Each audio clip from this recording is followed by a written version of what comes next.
দশম শ্রেণীর ভৌতবিজ্ঞান ক্লাসে আজকে আমরা আলোচনা করব তড়িৎ বিশ্লেষণের ব্যবহারিক প্রয়োগ।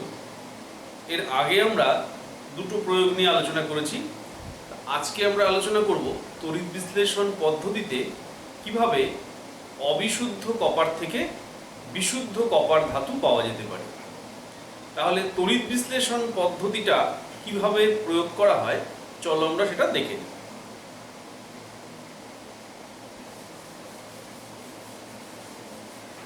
তাহলে এখানেও একটা লেড বা সীসার তৈরি ট্যাঙ্ক, তাহলে লেড বা সীসার তৈরি ট্যাঙ্ক, তার মধ্যে এই প্রক্রিয়াটা ঘটানো হয়। এর মধ্যে তড়িৎ বিশ্লেষ্য হিসেবে নেওয়া হয় কপার সালফেটের জলীয় দ্রবণ। কপার সালফেটের জলীয় দ্রবণ এর সাথে সামান্য সালফিউরিক অ্যাসিড। তোমরা জানো যে কোনো তড়িৎ বিশ্লেষ্য হিসেবে যেই পদার্থটা ব্যবহার করা হয় তার সাথে একই অ্যানায়নযুক্ত অ্যাসিড কিছুটা যোগ করলে ওই তড়িৎ বিশ্লেষ্য পদার্থটার আর্দ্র বিশ্লেষণ হয় না। তার মানে কপার এখানে হাইড্রক্সাইডে পরিণত হবে না যদি আমরা তার সাথে সামান্য সালফিউরিক অ্যাসিড যোগ করি।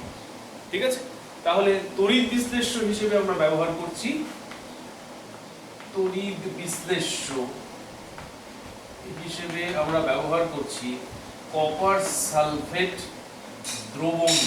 কখনোই কিন্তু শুধু কপার সালফেট লিখবে না, কেননা কপার সালফেট কঠিন অবস্থায় পাওয়া যায়, কঠিন অবস্থায় এটা তড়িৎ পরিবহন করে না। তাই সবসময় লিখতে হবে কপার সালফেট দ্রবণ, তার সাথে প্লাস সামান্য H2SO4। তাহলে এই মিশ্রণটাকে বা এই দ্রবণটাকে আমরা তড়িৎ বিশ্লেষ্য হিসেবে ব্যবহার করছি। এবার তোমরা জানো অ্যানোড এবং ক্যাথোড। অ্যানোড হিসেবে যে ধাতুটা ব্যবহার করা হয় তোমরা জানো সক্রিয় তড়িৎদ্বার হলে সেই অ্যানোডটা ক্ষয়প্রাপ্ত হয় এবং সেটা ক্ষয়প্রাপ্ত হওয়ার পরে যে আয়নগুলো দ্রবণে আসে সেই আয়নগুলো আবার দ্রবণ থেকে গিয়ে ক্যাথোডে জমা হয়। তাহলে অ্যানোড হিসেবে ব্যবহার করতে হবে অবিশুদ্ধ কপারের পুরু বা মোটা পাত। ঠিক আছে, অবিশুদ্ধ কপারকে পুরু বা মোটা পাতে পরিণত করা হবে, সেগুলোকে অ্যানোড হিসেবে ব্যবহার করা হবে। তাহলে অ্যানোডে লিখলাম অবিশুদ্ধ কপার পাত। আর ক্যাথোড হিসেবে দেখো ক্যাথোডের গায়ে গিয়ে তো কপারগুলো জমা হবে, তাহলে ক্যাথোড হিসেবে নেওয়া হবে পাতলা তামার পাত বা কপারের পাত। তাহলে ক্যাথোড হিসেবে নেওয়া হবে পাতলা কপার পাত। তাহলে এই পদ্ধতিতে তড়িৎ বিশ্লেষ্য ক্যাথোড অ্যানোড, তড়িৎ বিশ্লেষ্য অ্যানোড এবং ক্যাথোড হিসেবে কি কি নেওয়া হবে এটা তোমাদের কাছে পরিষ্কার হয়ে গেল। আচ্ছা, এবার এই পাত্রের মধ্যে তাহলে এই যে দুটো পরিবাহী এসছে,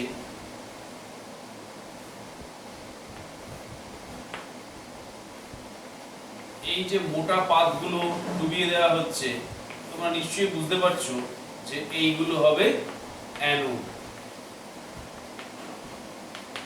তাহলে অ্যানোডের পাতগুলো যে পরিবাহীর সঙ্গে যুক্ত আছে সেটা বাইরের তড়িৎ উৎসের কোন প্রান্তের সাথে যুক্ত থাকবে? পজিটিভ প্রান্তের সাথে যুক্ত থাকবে। তাহলে এটা পজিটিভ প্রান্তের সাথে যুক্ত থাকবে।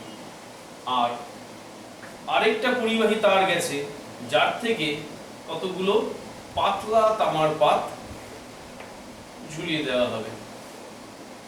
তাহলে এই পাতলা তামার পাতগুলো ক্যাথোড হিসেবে ব্যবহৃত হবে। তাহলে এইগুলো হলো ক্যাথোড। তাহলে ক্যাথোডে গিয়ে ক্যাটায়ন জমা হবে। তাহলে ক্যাথোডের প্রান্ত তড়িৎ উৎসের কোন দিকের সঙ্গে যুক্ত থাকবে? নেগেটিভ প্রান্তের সাথে যুক্ত থাকবে। ঠিক আছে, তাহলে তড়িৎদ্বার বিক্রিয়া কি হবে? তড়িৎদ্বার বিক্রিয়া এখানে জানো কপার সক্রিয় অ্যানোড, কাজেই কপার ধাতু ক্ষয়প্রাপ্ত হবে এবং দ্রবণ থেকে কপার আয়নগুলো গিয়ে ক্যাথোডে জমা হবে। তাহলে আমরা তড়িৎদ্বার বিক্রিয়া লিখছি অ্যানোডে অ্যানোডে কপার দুটো ইলেকট্রন ত্যাগ করে কপার 2+ আয়ন হিসেবে দ্রবণে চলে আসতে থাকবে। এবং ক্যাথোডে কি হবে? ক্যাথোডে দ্রবণ থেকে কপার 2+ আয়ন ক্যাথোডে গিয়ে কপার হিসেবে জমা হতে থাকবে।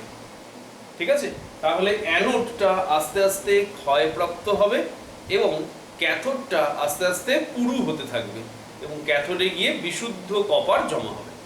ঠিক আছে, আচ্ছা এখানে আরেকটা উল্লেখযোগ্য জিনিস আছে যেটা তোমাদের জানা দরকার, সেটা হলো কপার এই ধাতুর মধ্যে অশুদ্ধি হিসেবে বেশ মূল্যবান কিছু ধাতু থাকে, যেমন সিলভার, গোল্ড, প্ল্যাটিনাম, এরকম মূল্যবান ধাতু কপারের মধ্যে অশুদ্ধি হিসেবে থাকে। তাহলে এই অ্যানোডটা যখন আস্তে আস্তে ক্ষয় পেয়ে কপার আয়ন হিসেবে বেরিয়ে যেতে থাকবে, তাহলে অ্যানোডের মধ্যে যেই অবিশুদ্ধি হিসেবে যে ধাতুগুলো আছে সেগুলো কিছুক্ষণ পরে গুঁড়ো গুঁড়ো হয়ে নিচে এই পাত্রের মধ্যে চলে আসতে থাকবে। তাহলে এই মূল্যবান ধাতুগুলোকে সংগ্রহ করার জন্য একটা বিশেষ ব্যবস্থা নেওয়া হয়। কি নেওয়া হয়? কতগুলো ক্যানভাসের ব্যাগ বা মসলিন কাপড়ের ব্যাগ দিয়ে এই অ্যানোডগুলোকে ঘিরে রাখা হয়। এই মসলিনের ব্যাগগুলো দিয়ে ঘিরে রাখার ফলে কি হবে? এই ব্যাগের মধ্য দিয়ে, দেয়ালের মধ্য দিয়ে কপার আয়নগুলো বেরিয়ে যেতে পারে, কিন্তু গোল্ড, সিলভার, প্ল্যাটিনাম এর যে পরমাণুগুলো বা এর যে টুকরোগুলো, এইগুলো কিন্তু এই কাপড়ের মধ্য দিয়ে বেরিয়ে আসতে পারে না। তাহলে এগুলো যখন নাকি আস্তে আস্তে গুঁড়ো গুঁড়ো আকারে নিচে পড়বে, সেগুলো এই ব্যাগের তলাতেই জমা হবে কাদার আকারে। তাহলে কি বললাম? যে এই ব্যাগের তলাতেই এরা কাদার আকারে জমা হবে। এইগুলোকে বলা হয় অ্যানোড মাড। অ্যানোড মাড, মাড মানে তোমরা জানো কাদা। তাহলে এখান থেকে এই মূল্যবান ধাতুগুলোকে খুব সহজেই সংগ্রহ করা যায়। তাহলে তোমরা মনে রেখো, অনেক সময় প্রশ্ন আসে অ্যানোড মাড কি এবং অ্যানোড মাডের মধ্যে কোন কোন ধাতু পাওয়া যায়। তাহলে আশা করি এটা তোমাদের উত্তর দিতে কোনো অসুবিধা নেই। তাহলে পরীক্ষায় কিন্তু এসব ছবি আঁকার প্রয়োজন হয় না। পরীক্ষাতে দেওয়া হয় যে তড়িৎ বিশ্লেষ্য হিসেবে কি ব্যবহার করবে, তড়িৎদ্বার হিসেবে কি ব্যবহার করবে এবং অ্যানোড মাড কি, তার উপাদান কি কি। ঠিক আছে, আশা করি এগুলো তোমরা সহজেই মনে রাখতে পারবে। সবাই ভালো করে পড়াশোনা করো। আজকের মতন এই পর্যন্তই, পরের দিন আবার দেখা হবে।